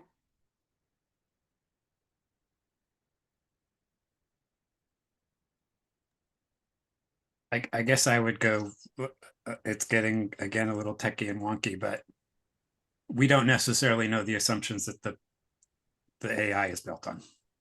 I mean, that's part of the issue, and that's part of the hallucinations. It's part of yes, it's a incredible pattern and recognition and analysis system, but that is also still coded by somebody. Yep. And so we are at risk of being at the mercy of a set of assumptions that are totally obfuscated from us in terms of what that analysis is. Yeah. And the questions that I would have before we go into what is the worst that can happen if we don't use AI, is that what conditions need to be in place to make sure that these worst, in many cases, okay, the environmental concerns, what are there things that we can do that sort of assuage that? The need for double checking and triple checking on what 1% is the hallucination. The fact that it will feed our information into sort of a big data thing. My guess is there are things that we can do along the way to minimize those. The same thing I'll ask in terms of, okay, what is the worst that could happen if we don't use it for all the things that y'all said that it can do in terms of the pattern recognition, the accelerated analysis, the finding things that we may have missed, questions that we should have asked, the ability to reframe. What is the worst that could happen if we don't use AI for that?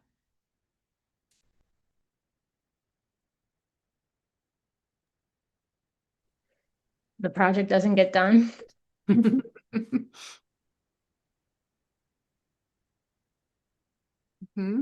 What else? It's a good one.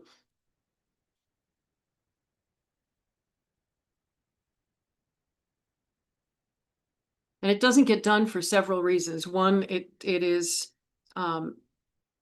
people hours, time, which is budget. So the budget would increase dramatically. And in part, I want to share that it depends on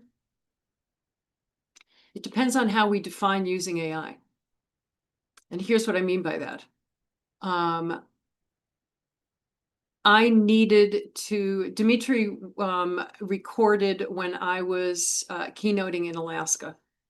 And we wanted to take a portion of that talk and turn it into just a short video.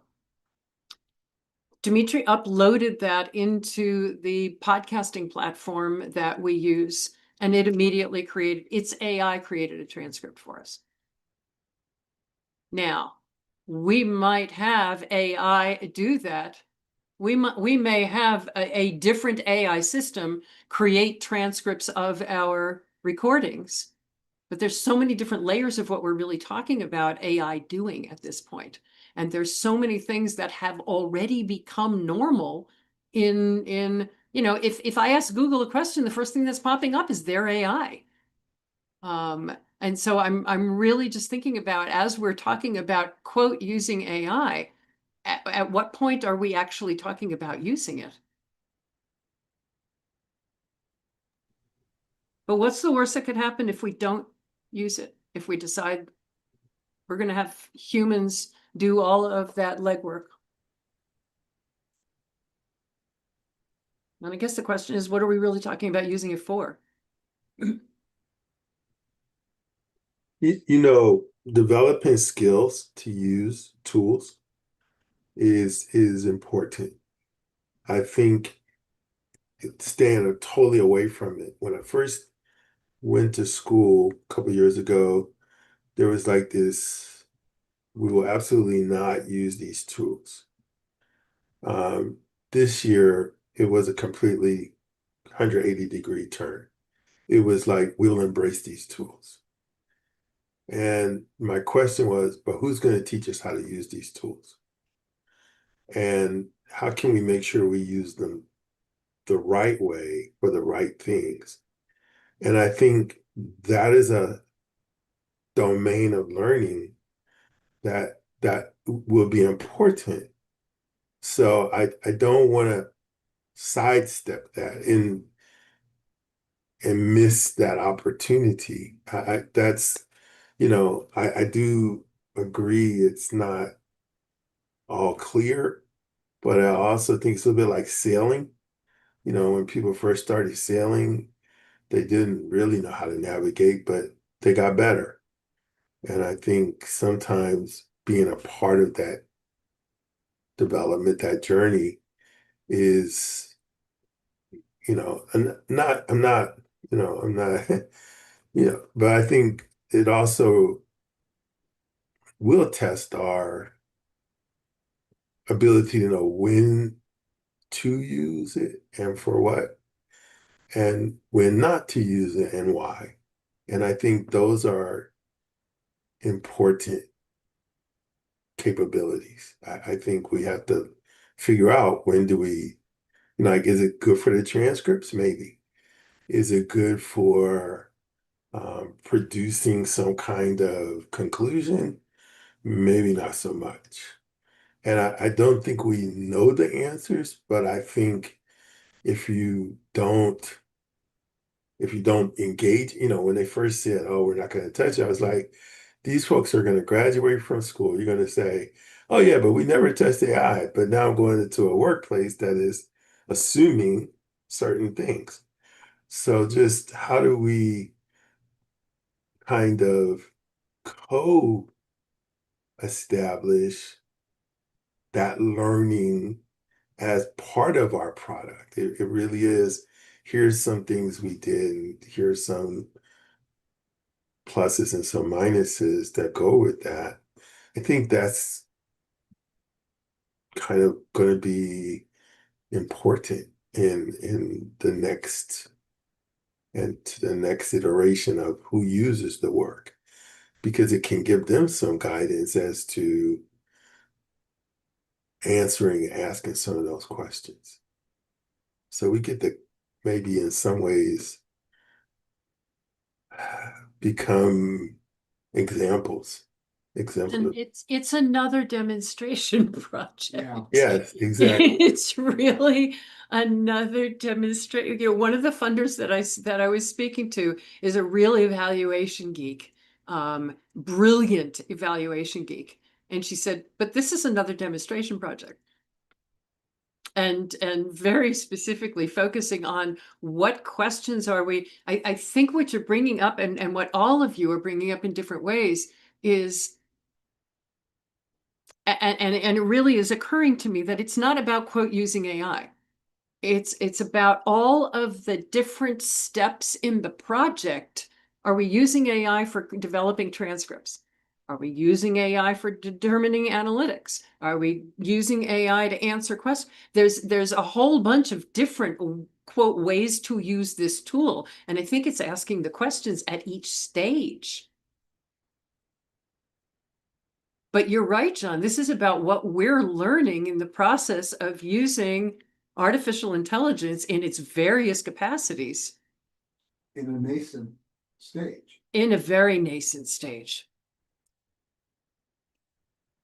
You know, I'm thinking back to the days where in a math class, they said, do not bring a calculator. That's cheating. You remember that? Remember? All of us, raise your hand. You know, that's cheating. Ask how many brought slide rules. Oh, it's just slide rules. Slide rule. Uh-huh, there you go. Yeah, yeah. And you're right, Dimitri, it is nascent. It's changing every. It is changing every day. One of the things that was brought up, because we were at all of the protest meetings about the data centers here.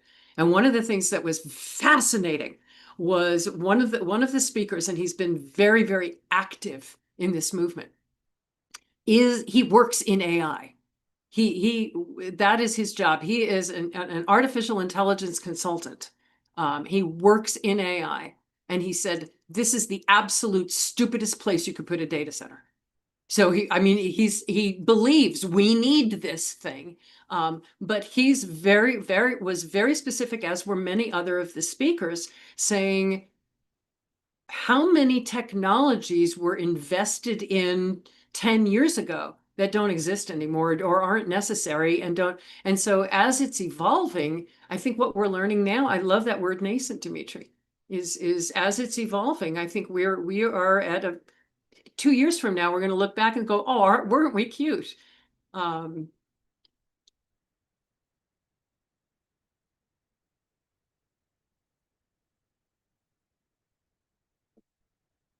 Yeah, Dimitri, for me.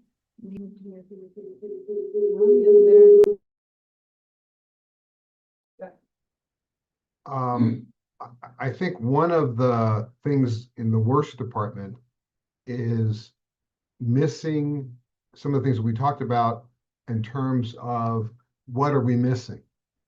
What are the patterns that we don't see? And I'm thinking about how they are using this pattern recognition power in medicine to analyze X-rays and to be able to, in a fairly short period of time, be able to see things that a radiologist who's been doing this for 50 years misses because it's super subtle. And so one of the things that we would miss is that opportunity or that lens that could be focused on all of this data to be able to see not only the patterns, but maybe, you know, in terms of what Justin was talking about, maybe that there is no pattern, you know, that there is nothing here, and that we continue to move forward, spinning our wheels, so to speak, to. Again, that becomes our demonstration project. Look what we learned. We learned nothing. So, you know, in terms of going through, but nevertheless, I think that's one of the other things that would be lost. There's another piece in here. I just messing with my speaker. Okay. There's another piece in here, and I don't remember who was talking about it. Maybe it was Justin. I don't remember who was talking about the assumptions on which the AI is built. I think it was you, Justin. We know that most of the AI as it is currently being built is being built by white men. And that there are sexist assumptions, there are racist assumptions, there are colonialist assumptions. To me, it raises the question, if we don't use AI, if we do use AI, what do we use it for? Getting back to do we use it for transcripts or do we use it for analytics? But I think that if we don't use AI, we don't get to have these conversations. It is such a critical part of life right now and part of decision making across so many organizations, for-profit, nonprofit, government, is the extent to which we use it. I think that we have an opportunity to ask the question at every point, what makes sense to use AI for, and what do we absolutely need humans for? To me, there's something in there that's talking about re-emphasizing, no, we really need humans for this. And I think that we keep asking about, can't AI do that? Can't AI do that? And I think that there's a part in here of defining, what do we absolutely need humans for? And to me, if we don't use AI, we don't get to have that conversation. And I think that's part of a bigger learning. Yeah, John. I was thinking about the internet when it first came. It was kind of the same impact. It's like, what do we really need this internet thing for? And I think to some degree, there are a lot of people who felt it was going to, Big Brother would be everywhere. Da, da, da. I mean, and to some extent, some of those fears were grounded and justified. And in other ways, can you imagine what this would be like if we didn't have it now? So there's a place. It's going to take a moment to find that place. And having lived through that, there's guardrails that we may have an opportunity to be a part of. When I look at kids and social media and some of the things that we're saying, some of that, and Carl, I appreciate that. Don't think I'm in opposition to anything you said. I agree 100% with everything you said. But at the same time, I'm kind of like, it's like, well, if we don't try, we'll never know where things need to be really examined. And I hate to say this, but I'd rather trust us to do some of that than some other people to do some of that. I'd rather have people like us asking the catalytic thinking questions. Who is that going to affect? Who is that going to impact? Than to have people who are making money off of this not care or think about any of those things. So I think that's a part of it too, is bringing our lens to, all of the bias that's in there. 100% I agree. you know, I've done a lot of work recently trying to read Afrofuturist stuff and then African history by Africans and not by non-Africans. And part of what I recognize is there's such a deep hole there but if we don't start to deal with that, then that predominant narrative drives what happens. And I think some ways, even if our work itself isn't all we think it is. I think we make a contribution by being a part of that march. And I think that's what attracts me to the work. It's not that I think we have an answer. It's that I think we're giving it a different flavor. Yeah. Yeah. I think, John, you really hit on some stuff that was going on for me around what does it look like when we include this in the demonstration experiment?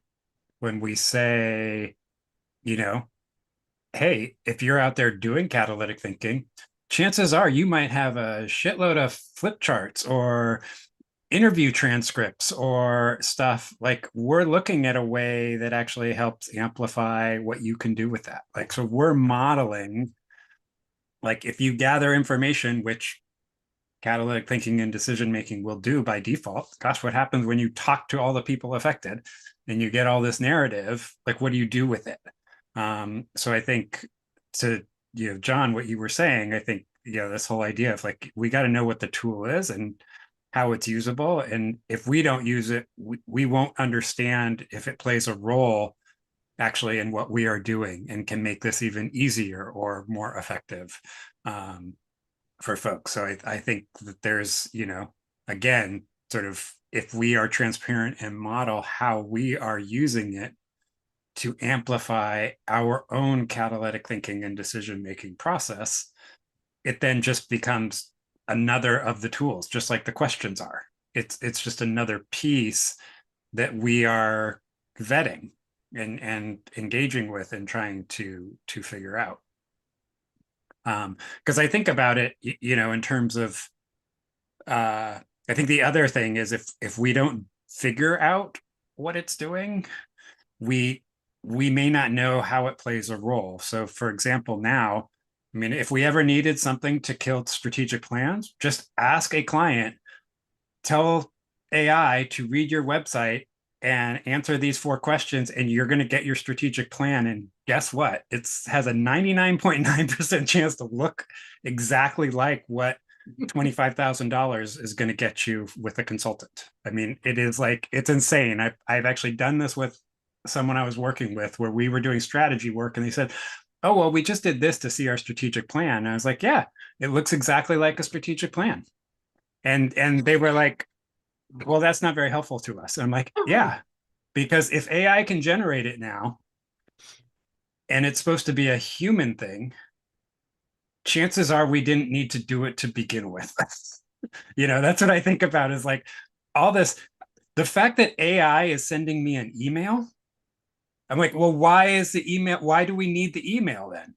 If a computer generates it and a computer reads it, what purpose does it actually serve other than just busy? Like, it just demonstrates how much busy shit we have created that actually had, like, if AI can do it now, that's not the analytics. This is more of the, like, business process stuff. It's like, it probably means the business process wasn't necessary.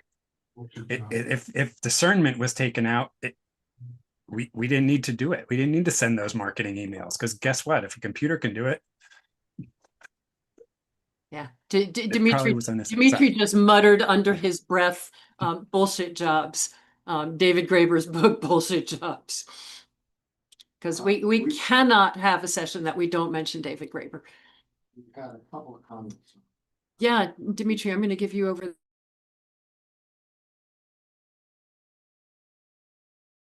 Okay, this is coming from the comment stream on YouTube, which is where we're asking people to comment now. There's a person named Chris, and they had 3 comments on the AI discussion that's going on right now. The first is the need to look at case studies and determine whether to weight certain ones over others, representation, robustness, etc. And yes, AI will add information base on the pattern it sees, not necessarily sum up what it actually is. So that's another point. And then the last comment that he made is, one of the challenges I've had with using AI to synthesize interviews is how to leave the interviewer voice out of the synthesis, if that's desired. Thank you, Chris.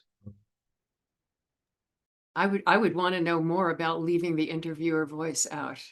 I would want to, that, Well, I will comment to ask him to tell us. yes. Tell us more. Tell us more. Absolutely. Couple of observations as we're closing out, and let's do some reflections. And I think right now reflections are going to be really important in terms of yeah, the conversation we've had. What I'm sensing as a conclusion is at each point that we are thinking about, it's really about breaking down this project into the various phases, the various bits of work that need to be done, and really asking it about each of them.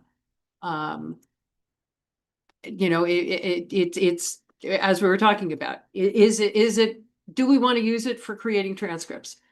Do we want to use it for helping with identify patterns, identify themes? Do we want to use it for, and if we do, under what circumstances and what conditions need to be in place in order to make this the most effective it can be? So and I hate asking these questions about a tool. To me, that is coming with the answer and trying to justify the answer. To me, the question is, what is the most effective way for us to, let's say, analyze what we have seen we've gotten a group of community members together and come up with the 7 questions that we want to make sure that every case study answers. What is the most effective way to get that done? What conditions need to be in place for that to be done?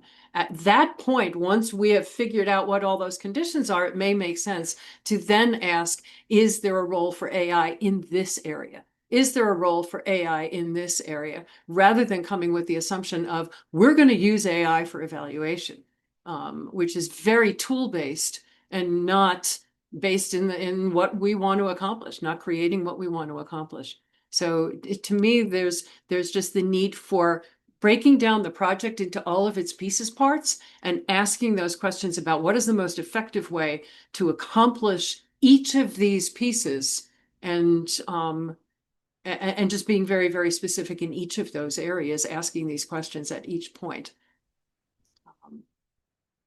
And I will ask all of you to sort of take a deep breath and let's share what is standing out to you, or what conclusions are you coming to, or what's top of mind for you given our conversation today. And I would love for the folks on who are watching on YouTube to also share what is standing out to you in this conversation. What conclusions are you coming to, or what questions are still being raised for you?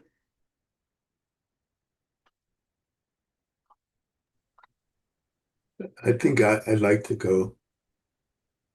2 things. One, there are no simple questions. It's always, there are layers to it. And even as we talk about AI, one of the things that we also really need to kind of say is that it's not ubiquitous, right? There are different tools that do different things with different impacts. And so I don't think it's just, I think we want to be careful not to get caught in the thing of AI as if it's like when people say, well, Black people, like they're all the same. And then the last part is, the more we can clearly articulate these processes, the more we'll be able to more accurately evaluate these processes. Yeah. Thank you. I'll follow that up. It's always a little hard following John, but I think going back to what Carl said about being careful not to anthropomorphize. Anyways, we know what the word is. I think it is really important that actually, and I know I was a little bit flippant with the language earlier, but we really think about where, Angie, you were talking about this too, where the human discretion comes in. So AI is not and again, this might be semantics. AI is an analysis tool, not an evaluation tool. Evaluation requires judgment. So, and judgment is a human like piece. And same thing, like the idea of calling it artificial intelligence. Well, intelligence is actually that's a biologic, that's a human, that's a neuro thing. And I think it's just as we're going through this, being very, very clear about that distinction, which is what are the elements of this where human discretion is actually the critical ingredient, and recognizing that that discretion can benefit from analysis and can benefit from the accelerated data, presentation and manipulation that artificial AI can do. But to be really clear, it's the same realm that people called this a virtual meeting. I'm like, it's not a virtual meeting. It's a real meeting with, like, virtual is when you like have, you're not actually present. Like there's a representation, and I'm like, this is just online, but it's a real meeting. It's not a virtual meeting. And I think the same thing, like artificial intelligence is like, it's not intelligence. Like, let's not give it that power. It may be generative, but it's so I just think is, for me, that's what's standing out, is that we really pay attention to how we're allowing it to potentially shape the behavioral and the human expectation side of it. Angie's observation before she left was, I'm still thinking about what we might lose with AI versus what we gain, which I think is huge. It's huge. Yeah, Carl.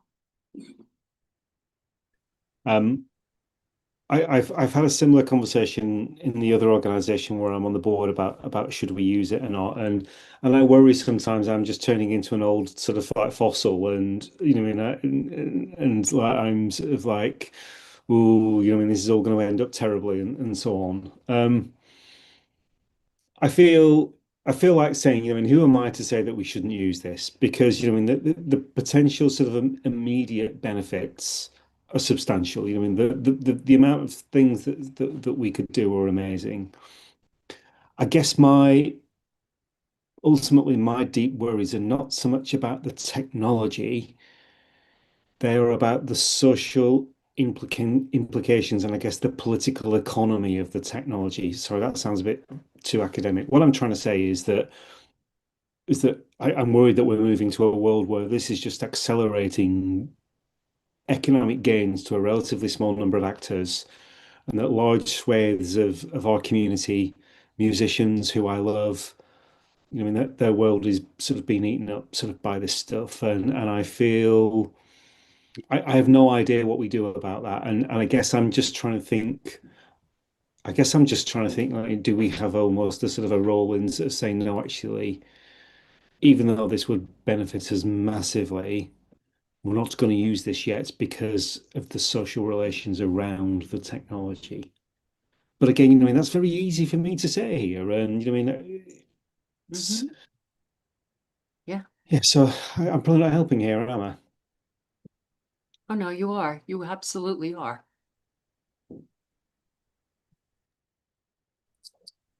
Hey everyone, it's Vu. I've been listening to this whole thing, and I don't know, I always caution us to not overthink things a bit. I do lean towards Carl's view. I think AI is awful, and I think it's gonna lead to a horrific AI apocalypse. And I've seen a lot of sci-fi movies, so I know what I'm talking about. I think what we need to kind of reframe our thinking around is basically like, what is like opposition research? Basically, fascists have been using AI. They will continue to use AI to create a totalitarian, not just the US, but like the entire world. Like, this is what they're doing. And I think that for us, it may just be necessary for us to know how to use this so that we understand what we're fighting against. Otherwise, we won't. We just don't understand what we're up against. We don't know what is being done because we just have no clue. And it is kind of terrifying. I feel for the musicians and the artists, like what AI could be using as like the infinite interns that Carl was talking about, is instead not being used as infinite interns. They're being used as like infinite crappy artists and musicians and poets and whatever. And but that's awful. But what's really like evil is like how it's been using, to like target people in Palestine, to bomb people, to target protesters. Like it's going to be used, it's going to be weaponized against us by the fascist state. And so we have to kind of balance how do we use it in a way that does not give this more information, more, kind of like the DNA testing. Like none of us should be giving our DNA to 23andMe or whatever, because it's creepy as hell, right? Giving that information to people. So I think we have to kind of understand that. And at the same time, we do need to understand how it's used by whom, and to the point where we can actually oppose it when it's needed. Yeah. Very true. Jess? Yeah, I mean, I am generally like I find it very AI to be gross in a lot of ways, like the robotic stuff. I was actually just at an exhibit recently, and they called it cyborgification of stuff, which I thought was interesting. But at the same time, like tools are tools, and it always matters on who's using the tool and how you're using it. Like what I'm talking out of my, I don't know this, I'm not a scientist or a doctor, but like radiation, right? Like it can be extremely harmful, but it's used in different ways for help people with like for cancer and stuff. So like I just think about like it does matter who's using it, how we use it. I think when y'all were talking about the creativity part of it, like the artists, right? Like that's because we're using AI or these systems to create things that have no like soul to it. And it's just creating it's content creation. It's not like art. But I've seen artists use like AI to create things that are really incredible too. So, but a lot of times you can tell when it's like just the system did it versus like a human being did something with it, and it's also the explicit nature of like explaining why we used this tool to do this thing matters as well. So I also, and the acceleration of it, it's like it's accelerating no matter what. So how do we accelerate our work as well? Because the bad shit is happening. So how do we use that acceleration tool to hopefully to balance that out or to like do something that's like does some good. So that's where I'm at. I don't know. Yeah, I think we're all sort of dancing around what Angie said. I'm still thinking about what we might lose versus what we might gain. Yeah, yeah. Dimitri.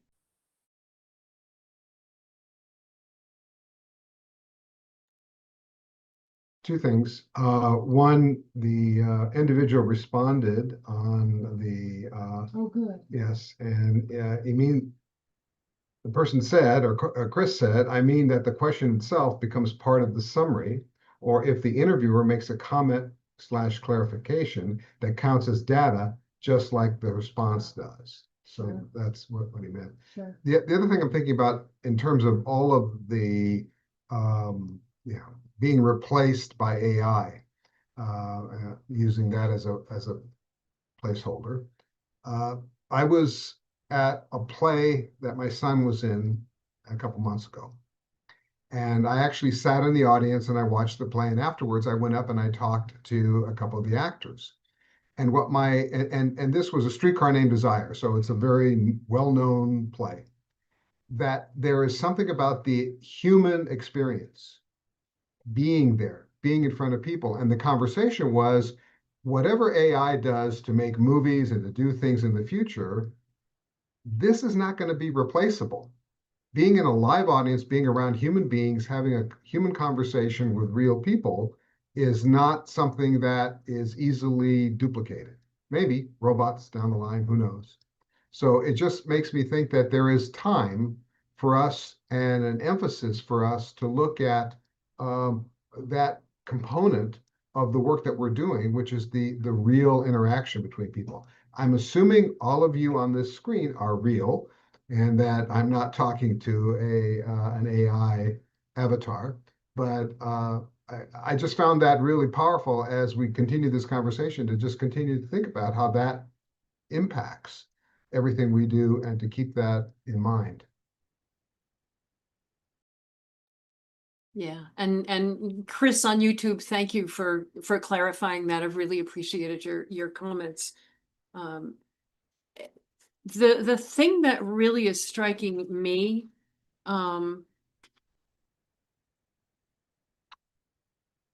is the thought that this really is another demonstration project. We're putting our toe in. That we've been an experiment all along, and that we're going to experiment with this, and that at every point we will stop and ask these questions. Because if it's possible to agree with everything that's been said, everything that's been said has been both pro and con. And our answer is yes, we agree with all of the pros and all of the cons.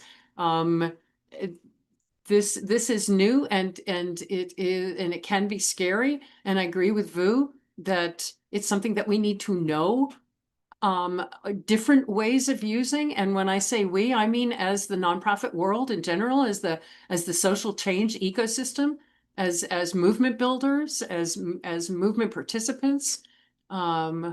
We need to understand it and have ways of using it that makes sense to us, because like the calculator, I don't think it's going away. And it's a lot scarier than a calculator. Potentially. Any other thoughts before we leave? I know we're running over, but if anybody's got any final words before we leave, and for those who may not have heard when Vu first came on, Vu's book will be released in the middle of October. So go now and pre-order. So that's the important thing, number one. But number two, that there is already an AI that is being released 2 weeks before his book that is key learnings from Vu Le's new book. So the fact that it can be stolen, the fact that bots can be creating the shit that we're already creating, it already exists. It's already real, and that's why we all need to go buy Vu's book.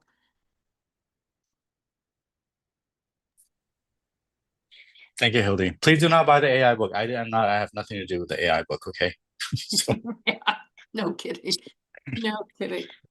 Hildy, you just, I mean, I know this probably came up for other people earlier, but you just freaked the hell out of me when I thought about the fact that, like, when AI gets its hands on all those transcripts and suddenly it figures out the questions to ask, and the bots can just go through catalytic thinking and questions.